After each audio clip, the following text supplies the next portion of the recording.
Hi everyone. Let's talk about Mallorca 312. It's a sportive event that takes place every year on the island of Mallorca at the end of April. So I trained for the distance, I built my endurance, I showed up physically ready to ride 312 kilometers. But what I didn't train my stomach, and somewhere along the way that became the real race. So, welcome back to Grounded in Motion. I'm your host, Dr. Renee Wines, and to be clear, I did finish the event.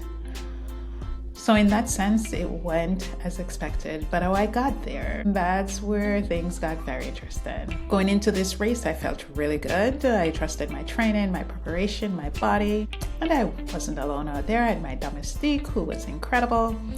He kept me on track the entire ride, reminding me to eat and to drink, just keeping everything steady, especially in my zone 2 of the major climbs. And looking back, that mattered more than I realized at the time.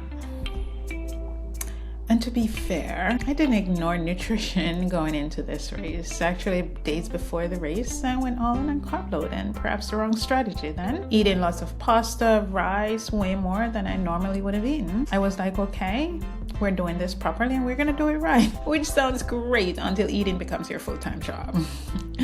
But here's what I realized after the race and even during the race. Carb loading is great, but only if your body is trained to actually handle carbs during the ride. Because it's one thing to store energy, it's another thing to process 100 grams of carbs per hour for hours while your body is under stress. And that's where I missed it. I trained my legs for the distance, but I didn't train my gut for the workload. Everything was fine until it simply wasn't. First thing happened at around kilometer 110. I started to feel like my energy was dropping. You know that feeling when everything just dips a little bit and you think, okay, something is off. So I start going through in my head, am I under fuel? Is something wrong already? Is this just fatigue? And then my domestique realized something. He said, you had on way too many clothes, Renee, and on top of that, you had a full bidon in your pocket. So I wasn't just tired, I was literally carrying extra weight. At that point, it wasn't Mallorca 312 anymore, it was actually strength training. So I had to adjust what I can, thinking, okay, that must have been it. I took off my clothes, tossed the bidon, but then around kilometer 150, I could feel it. My stomach started tightening like it was slowly closing up shop.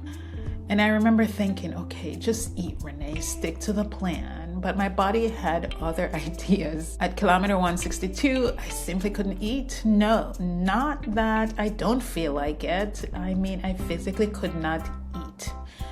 Every gel was hard to ingest. Every bar, absolutely not.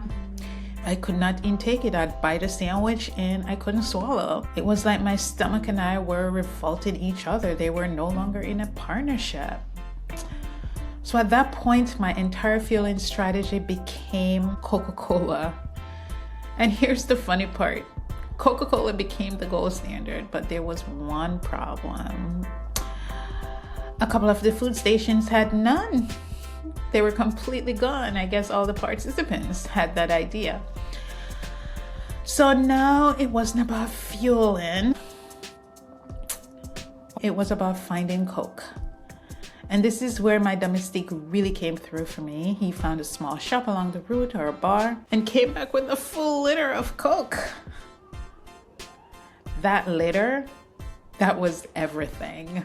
At that point, I wasn't riding Mallorca 312 anymore. I was riding on Coke and determination. And honestly, there's something very humbling about training for months, only to realize that what gets you to the finish line is not just your perfectly planned nutrition strategy, but a bottle of Coke from a random shop.